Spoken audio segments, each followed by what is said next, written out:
আমরা কিছু মানি না বলে বলে বিএনপি শেষ পর্যন্ত জুলাই সনদে স্বাক্ষর দিয়েছে, কথাটা ঠিক কিনা? এরপরে সরল লাগবো এখানে নতুন দিচ্ছেন, একটা না দিলে ইজ্জত কিভাবে পাচ্ছে, একটা রাখছেন, কিন্তু অনেকটা আগাইছেন।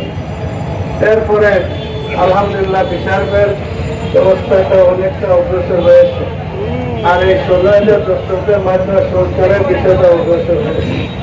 এই সব কিছু কার্যকারী ভাবে যদি গণভোট হয়, গণভোটের উদাহরণ মেনে নিয়েছেন, কথাটা ঠিক না?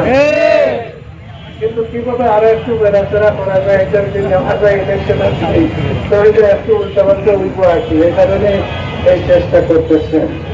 আমি আশা করি আসলে এই মুহূর্তে এই দেশের বৃহত্তম একটা রাজনৈতিক দল বিএনপি আসলে দলের চেয়ে নিজের স্বার্থের চেয়ে দেশের স্বার্থটাকে বড় করে দেখা দরকার।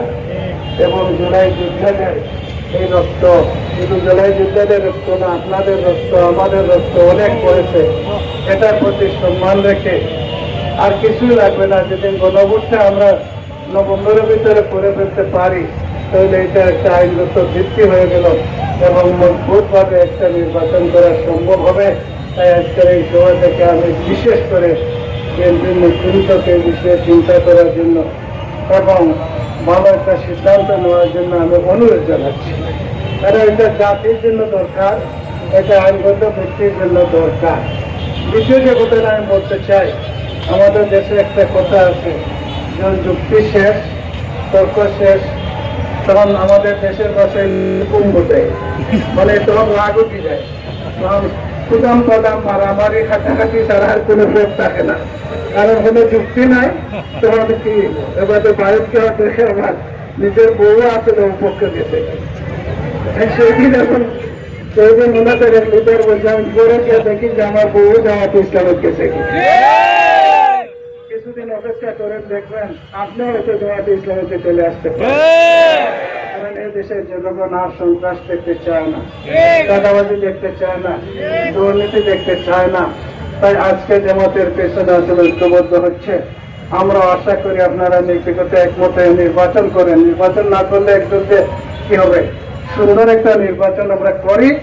আর আসুন একমত হয়ে আমরা নভেম্বরের ভিতরে গণভোটটা বাস্তবায়নের ব্যবস্থা করি, তাহলে এই জাতীয় বাঁচবে, আপনারা বাঁচবে, মারামারি খাটাখাটি থেকে আমরা সবাই বাঁচবো ইনশাআল্লাহ।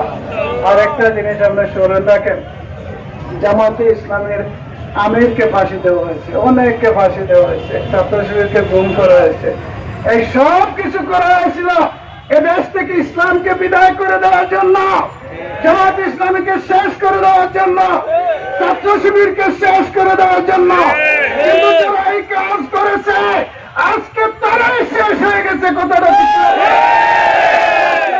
সহজ পথ ধরে না আসান, আমার বিশ্বাস এবং একদিন আসবে এই বাংলাদেশের ইতিহাস থেকে বিএনপি নামক দলটি শেষ হয়ে যাবে। এই দেশকে বাঁচানোর জন্য, জুলাই যোদ্ধাদের সম্মান প্রদর্শনের জন্য গোটা জাতিকে ঐক্যবদ্ধ হয়ে এই আন্দোলন ঝাঁপিয়ে পড়া, সিলেটবাসীকে ঝাঁপিয়ে পড়া ওদের আহ্বান জানিয়ে আমার কথা আমি শেষ করছি।